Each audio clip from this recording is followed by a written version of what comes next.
If you were aboard the International Space Station as humanity made contact with the first aliens, however that alien happened to be the apex predator of Mars, would you know how to survive? In this video, I'm going to be teaching you how to beat Calvin from the movie Life. Our movie starts off aboard the International Space Station, where a few members of our crew are attempting to go on a spacewalk in order to collect some samples from Mars. Inside, they might find dirt, they might find life, they're not really sure. This just seems like a routine check of the samples. However, once the dirt samples are brought back from Mars, they find something truly astounding. They end up finding a microscopic organism that proves undoubtedly that there is aliens on Mars. It's only a single cell, so it's not that scary. The media on Earth starts going into a frenzy, and they invite one lucky school from across the nation to name the creature. Choose Calvin. What the actual fuck? You're telling me you didn't name it Cockman69 or Blood Ripper 420, instead you named it fucking Calvin? The movie starts getting extremely bizarre when the crew decides they want to experiment on the alien from the comforts of space. Although I think it's better than bringing the alien to Earth where it could potentially harm other people, it doesn't make any sense. It's an alien, meaning you don't know the qualities of what it can do. You never know if it could come alive and just start breaking glass or something. So if it were up to me, I would definitely await further instructions from NASA for them to send up a bigger crew and better containment before you start poking it with random shit. Plus, I'm sure if you did find the alien, even if you got directive from NASA, they would still want to send up a bigger and more well-equipped crew than just a few people. Now, this is where we're actually going to try to beat the movie, because from here the crew starts making a bunch of mistakes that inevitably result in all their doom. Luckily, or unluckily should I say for the crew, the biologist Hugh is able to resurrect this alien, proving that life can still exist and that it's technically dormant and not dead. The cell comes to life because Hugh exposes it to a different atmosphere similar to that of prehistoric Earth. Soon the creature starts to evolve. It goes from a single cell to this plant-like structure and doesn't seem to be harming anyone, it's just vibing.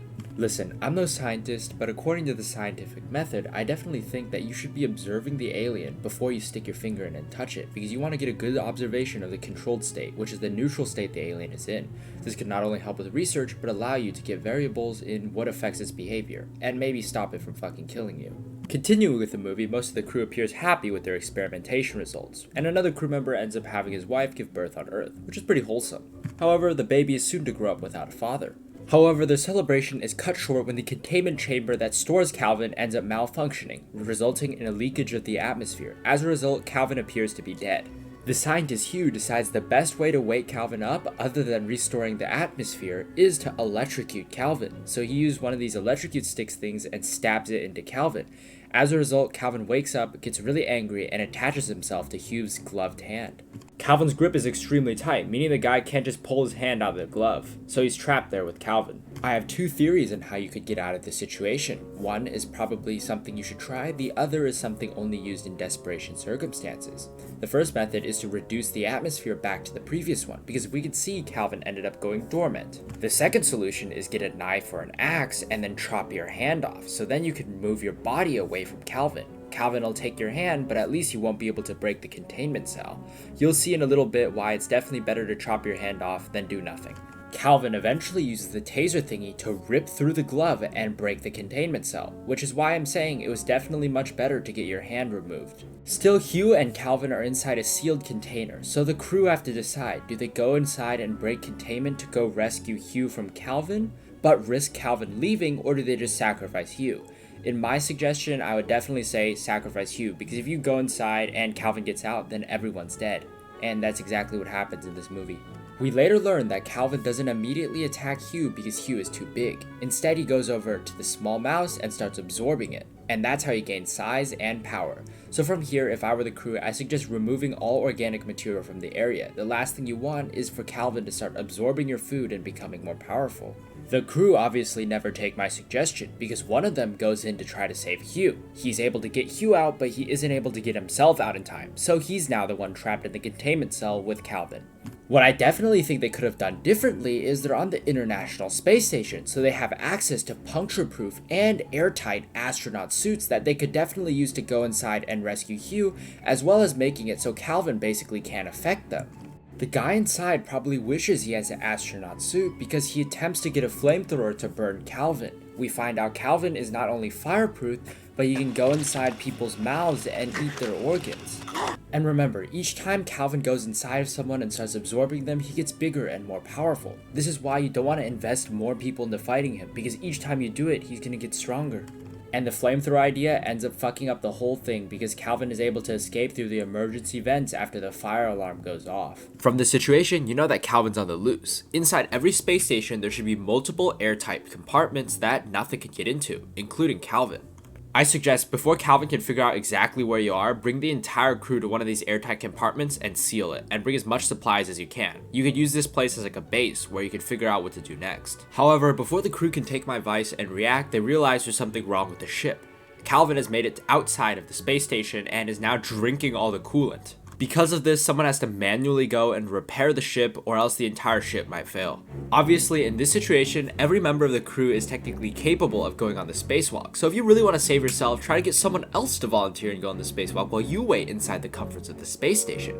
It's evil, but it certainly will keep you alive for longer. So that member of the crew ends up going on the spacewalk to make the repairs. However, as she finishes the repairs, she realizes that Calvin is attached to her. Calvin breaks the coolant inside her suit. As a result, the coolant starts leaking inside her helmet, and eventually she knows she'll suffocate. She's eventually able to make it to the door with the coolant inside her helmet, and she starts to drown. But instead of going inside the ship, which would let Calvin in, she decides to lock the door and keep herself outside.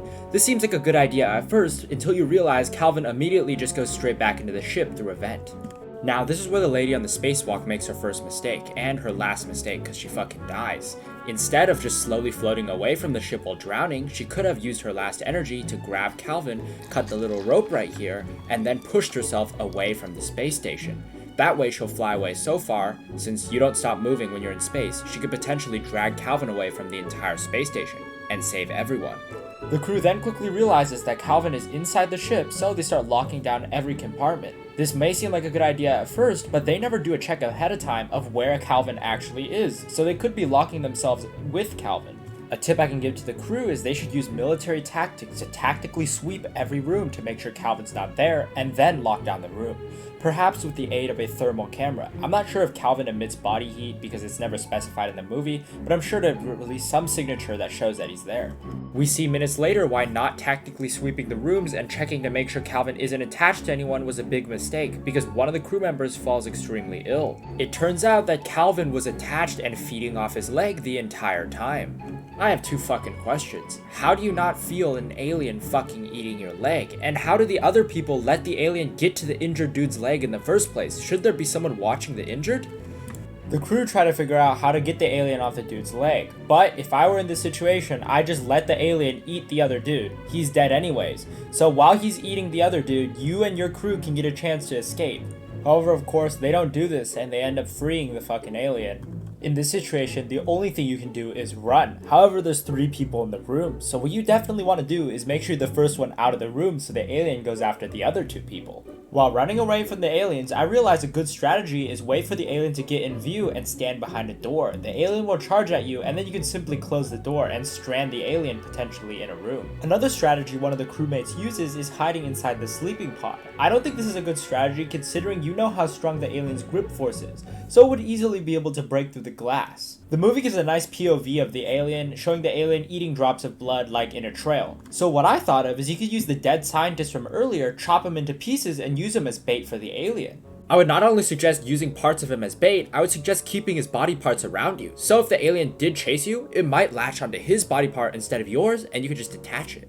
I also noticed you could definitely use an oxygen candle to remove Calvin from your body, so all the crew members should definitely be carrying one at all times, as they're plentiful all over the ship.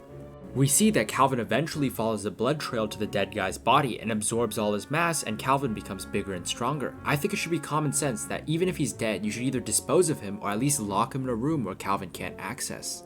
After the crew locks Calvin out of the room and they're stuck inside, they look outside and they see what appears to be a rescue pod approaching them. However, they contact Houston and it's not actually a rescue pod.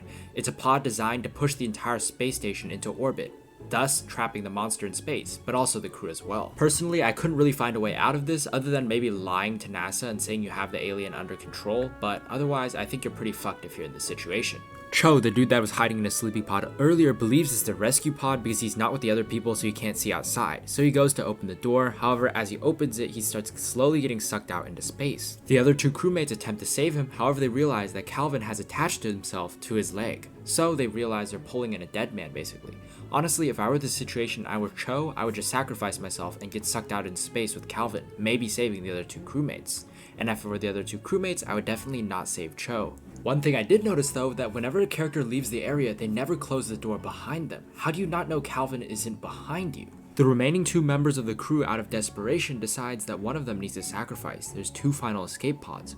One decides that they're going to lure Calvin in the escape pod and go to space, and the other is going to take the escape pod back to Earth. Now, can anyone tell that this plan sounds incredibly stupid? Why don't they just lure Calvin to the other end of the space station and both take the space shuttles back to Earth? Unluckily for the guy, he never had my advice in front of him, so he decides he needs to sacrifice himself. So the dude brings a bunch of oxygen candles to his escape pod, luring Calvin inside, and then the girl goes to her own escape pod and launches up. They both leave the space station at the same time. The final scene of the movie is left purposely confusing. The dude's pod starts getting controlled by Calvin, and the pod starts flying deep into space. Or so we think, because it actually turns out Calvin forced the dude's pod to go back to Earth, and the girl's pod ends up malfunctioning and going to space, so they sort of swap positions.